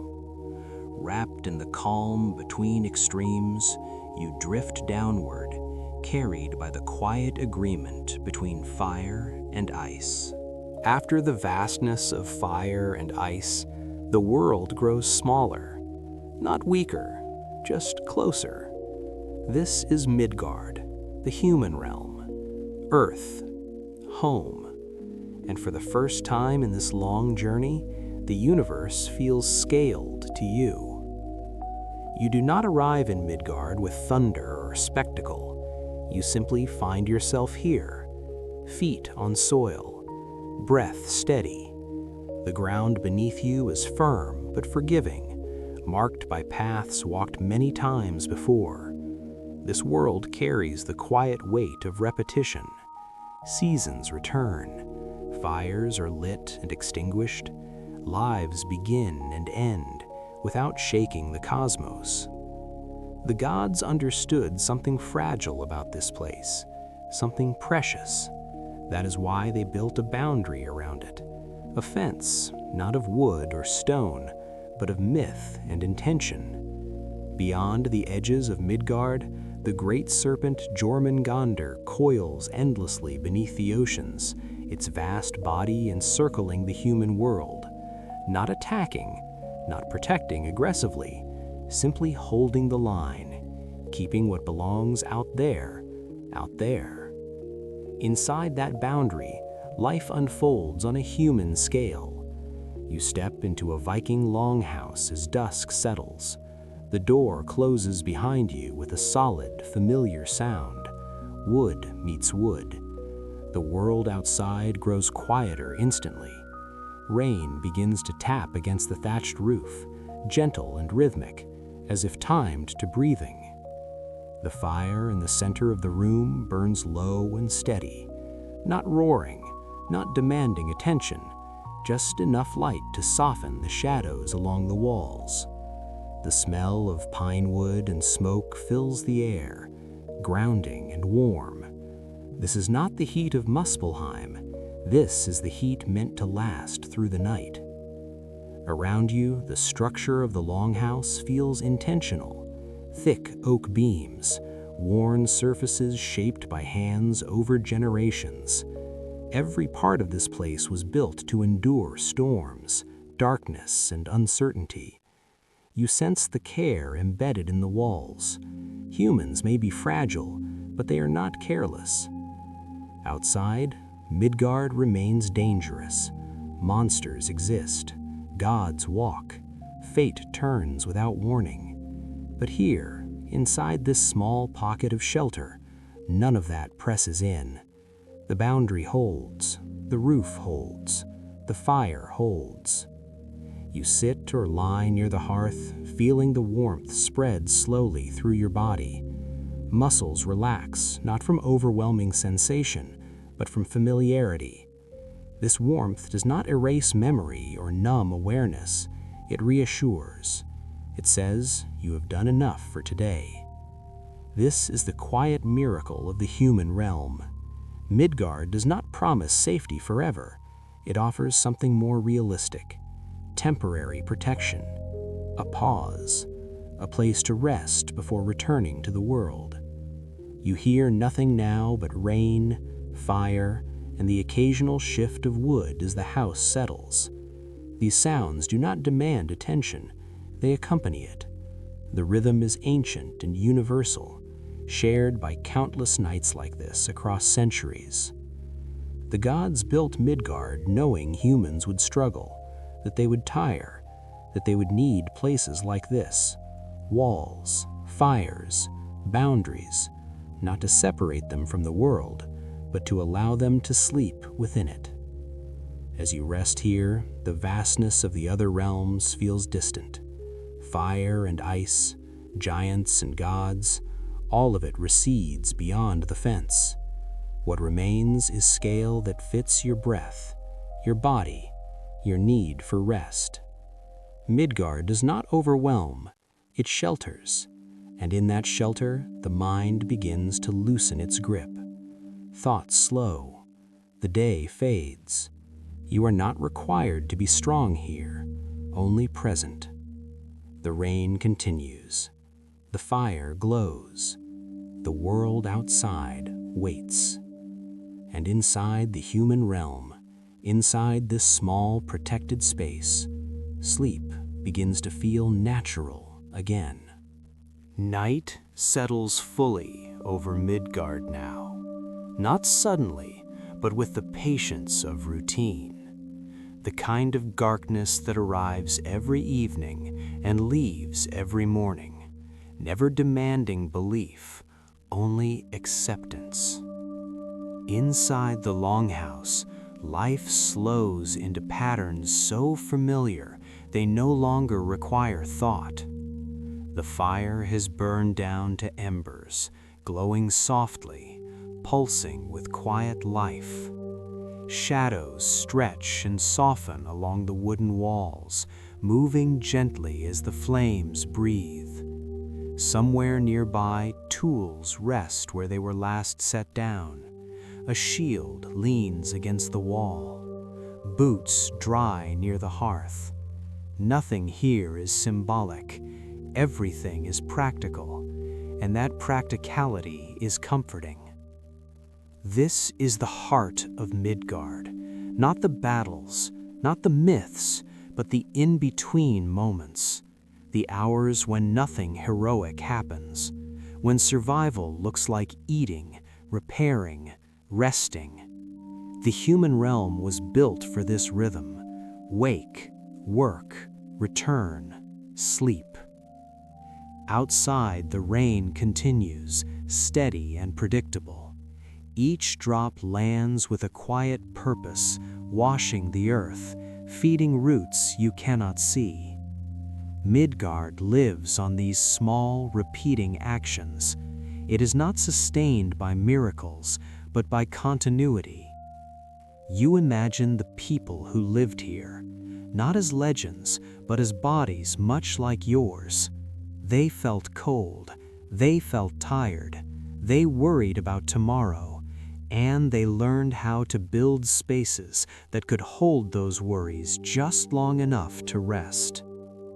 The gods watched this world closely, not because it was powerful, but because it was fragile. Midgard required care, boundaries, protection. That is why the fence exists, why Jormungandr circles the oceans, keeping chaos at a distance. Humans were never meant to face the cosmos directly, night after night. Inside the longhouse, the sounds are few: a quiet shift of weight, the soft crackle of dying embers, the steady breathing of others nearby. These sounds do not interrupt sleep, they invite it. They signal that vigilance can pause. Your body responds instinctively. Shoulders sink, hands loosen, breath becomes deeper, slower. In Midgard, rest is not a luxury, it is a necessity. Without it, nothing continues. Thoughts drift towards simple things: warmth, shelter, the feeling of being enclosed by walls built to withstand storms, the sense that for now, the world has been kept at bay. This is why Midgard feels so different from the other realms. It does not overwhelm with scale or power. It grounds, It narrows focus to what is close and manageable: a fire, a roof, a night that will end. Even the presence of danger feels distant here. Jormungandr remains beyond the shore, vast and unseen, fulfilling its role without intruding. The gods remain beyond the sky, shaping fate at a distance. Humans are allowed this space, this small center where life can unfold quietly. As you lie here, the stories of giants and fire and ice feel like dreams you once had, important but no longer pressing. Midgard pulls you back into the present, into the body, into the simple fact of being alive and sheltered. Sleep does not arrive abruptly. It drifts in slowly, woven into the sounds and smells of the longhouse. The fire fades further, the rain softens, the night deepens, and in this human rhythm, surrounded by the ordinary miracles of warmth and protection, you let go, knowing that for this night, the fence holds, the fire holds, and Midgard holds you. As the night deepens, Midgard reveals its quiet truth. This world was never meant to be invincible. It was meant to endure, not through strength, but through care, through repetition, through the simple act of holding space for fragile lives until morning arrives. Inside the longhouse, the fire has nearly settled into ash. Its glow is faint now, but steady, enough to mark time without demanding it. The warmth lingers in the beams, in the floor, in the air itself. Even as the flames fade, the house remembers them. This is how humans survive, not by constant intensity, but by storing warmth where it can last. Outside, the rain slows to a whisper. The roof absorbs the sound, spreading it evenly, turning individual drops into a soft, continuous presence. There is no need to check the door, no need to look outside. The boundary holds. Jormungandr remains unseen beneath the ocean, completing its endless circle. The fence of Midgard remains intact, separating human nights from cosmic chaos. You feel the weight of the day leave your body, not all at once, gradually. Muscles release in small waves, the jaw loosens, the space behind the eyes softens. In Midgard, the body is allowed to rest because it knows the world has been reduced to manageable size. This is the hidden strength of the human realm. It does not deny danger, it organizes around it. Walls are built not to conquer the wilderness, but to negotiate with it. Fires are lit not to dominate darkness, but to coexist with it. The gods understood this when they shaped Midgard. They did not make it vast like Jotunheim or extreme like Niflheim and Muspelheim. They made it livable, scaled to hands, to footsteps, to breath. A world where meaning is found not in power, but in persistence. You imagine countless nights like this stretching backward through time. Different houses, different storms, the same quiet ritual. People returning indoors, fires glowing, rain tapping, sleep arriving. Midgard is built on these repetitions, on the trust that morning will come often enough to make rest worthwhile. The presence of Jormungandr, vast and coiled beyond the shore, no longer feels threatening. It feels structural, a reminder that the world has edges and that those edges are being watched. Humans do not need to see the guardian to benefit from it. Safety does not require spectacle. As your breathing slows further, the idea of the other realms fades. Fire and ice feel distant. Giants feel like stories told long ago. What remains is the simple certainty of being inside, sheltered, held by wood and earth, and myth working quietly together.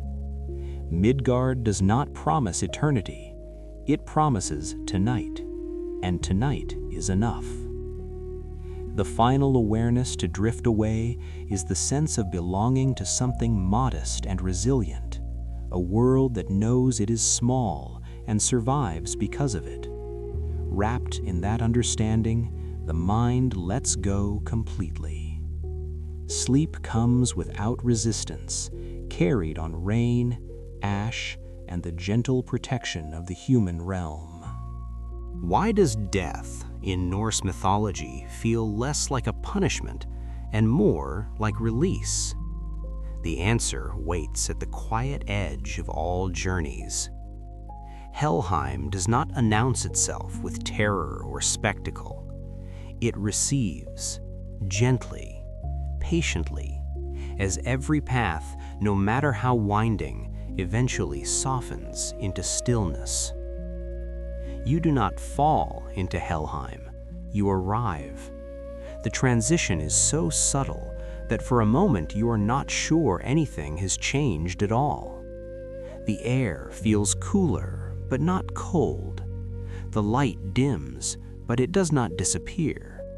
It becomes twilight, the kind that lingers just before evening settles, when the world exhales. A river flows nearby, Giol. Its sound is low and constant, neither rushing nor silent. Water slides over smooth stones with a rhythm that feels older than memory.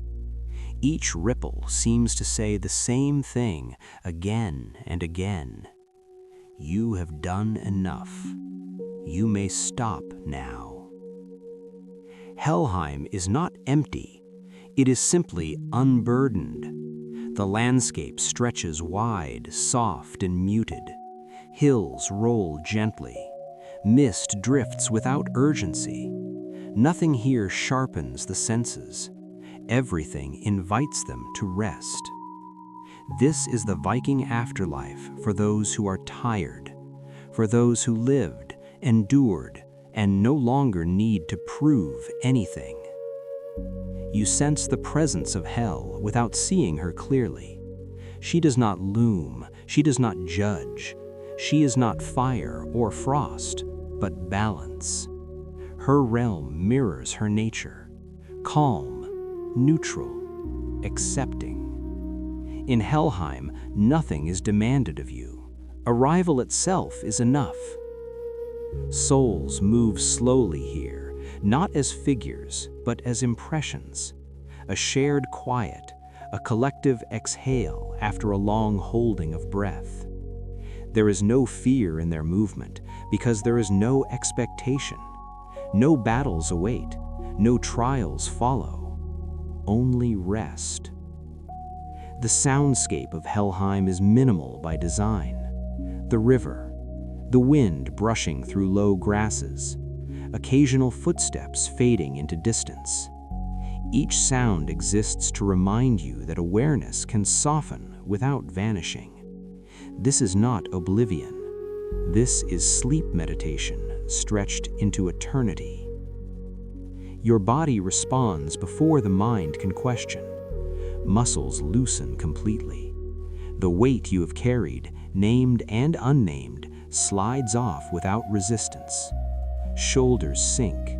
Breath deepens. The nervous system recognizes the absence of threat and releases control. In the living world, sleep is temporary. In Helheim, sleep is permission. Permission to stop waking yourself for danger. Permission to stop preparing. Permission to stop remembering what hurt. The light here never shifts abruptly. There is no dawn to anticipate, no night to fear. Time does not progress. It rests. Helheim exists outside urgency. That is its gift. As you remain by the river, the sound of Gjoll becomes the only anchor you need. Its steady flow replaces thought. Each moment dissolves into the next without edges. Memory loosens. Identity softens. You are not erased. You are eased. This is why Helheim is the comforting end. Not because life was meaningless, but because it mattered enough to deserve rest. The Norse understood this truth quietly.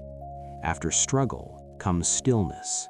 After noise comes calm. After living comes sleep. And as the river continues its endless gentle song, you feel yourself settling deeper into the landscape, not sinking, but being held. Nothing pulls you forward. Nothing pushes you back. You are exactly where you need to be. The river Gjoll continues its slow passage, and as you follow its sound, the idea of distance begins to dissolve. In Helheim, movement does not lead somewhere else, it simply deepens where you already are. The banks of the river are smooth, worn down by ages of quiet flow, and the water reflects a muted sky that never brightens nor darkens completely. This in-between light is intentional. It gives the eyes nothing to strain against, nothing to seek, only enough clarity to feel at ease. The presence of Hel becomes more distinct here, not as a figure stepping forward, but as a certainty settling around you. She does not speak because nothing needs explaining. Her role is not to judge a life, but to receive it. In the Viking afterlife, Helheim exists for those whose stories are finished, not because they failed, but because they are complete. As you stand or sit by the river, you feel an unmistakable sense of permission. Permission to stop carrying names, roles, expectations. The sound of Gjoll does something subtle to the mind. It smooths thought. It rounds off sharp memories until they no longer cut. Regret loosens. Urgency fades. The nervous system recognizes that there is no next demand waiting in the dark.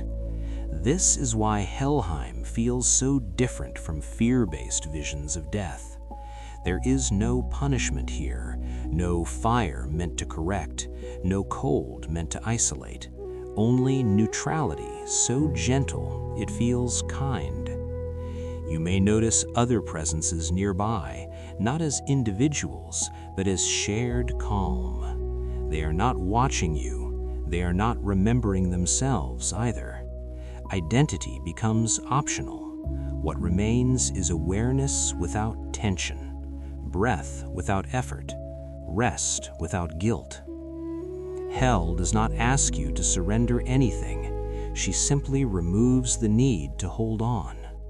The ground beneath you feels stable and forgiving, neither pulling you down nor urging you forward. Time loosens its grip entirely. Minutes do not pass, they dissolve. This is sleep meditation stretched beyond waking logic, where consciousness softens but does not vanish. The river keeps flowing, not to carry you away, but to mark continuity without pressure. In Helheim, eternity is not endless duration, it is the absence of hurry. As you remain here, the idea of the living world grows faint. Midgard feels far away, not in distance, but in relevance. Its struggles belonged to a time when effort was required. That time is over now. Helheim does not celebrate death, it respects exhaustion. It honors the weight of having lived. And as the river's sound fills the last spaces where thought once moved, you feel yourself being gently, unmistakably allowed to rest. Now there is nothing left to understand. Helheim does not ask for insight, reflection, or meaning. Those belonged to the living world. Here, understanding dissolves into sensation, and sensation softens into rest. The river Gjöll continues its endless movement, but you no longer follow it. Its sound has become part of the background of awareness, like breath, like the distant memory of waves heard long ago. The presence of Hel remains, steady and unobtrusive. She does not approach because there is no distance to cross. She does not withdraw because nothing is being taken away. In the Viking afterlife, Helheim is not an ending marked by closure, but a settling marked by stillness. The kind of stillness that arrives after a long day, when the body finally recognizes it is safe to let go completely. Your awareness drifts without direction. There is no edge to find, no boundary to test. The landscape fades into softness, not darkness. Shapes become suggestions. Light becomes warmth without source. Time, already loosened, releases entirely. There is no before and no after, only a gentle continuity that does not require attention. This is why Helheim was never feared by those who truly understood it. It does not erase the self violently. It allows the self to rest until it no longer needs to define itself at all. The Norse saw death not as exile, but as permission. Permission to stop striving. Permission to stop remembering every wound. Permission to stop preparing for the next blow. Breath becomes slower still, almost imperceptible. The body feels distant, yet comforted, like being wrapped in layers of quiet that adjust perfectly without effort. Muscles melt into the ground. Thoughts no longer finish their sentences. Language itself becomes unnecessary. If there are memories, they arrive without weight. If there are images, they pass without attachment. Nothing here asks you to hold on. Nothing asks you to let go. The balance is perfect because it is effortless. Helheim offers no reward, no punishment, only rest that does not end. This is sleep meditation in its purest form. Awareness without demand, presence without urgency. The mind floats, unanchored from purpose, gently buoyed by calm. Even the idea of listening fades. You are not doing anything now. You are being done with effort. In this final quiet, the ancient Norse wisdom becomes clear without words. Life is struggle because it must be. Death is rest because it can be. Helheim exists not to frighten the living, but to comfort them, to promise that when the noise ends, it ends gently. And now there is no need to imagine further, no need to picture rivers or goddesses or realms. Those images were bridges. You have crossed them. What remains is a deep, unbroken calm. The sound of Gjöll is still there, but you no longer hear it as sound. It is simply continuity. The presence of Hel is still there, but you no longer perceive it as presence. It is simply safety. Sleep is no longer approaching. Sleep has arrived. There is nothing left to follow, nothing left to listen for, nothing left to wait on. You are allowed to rest.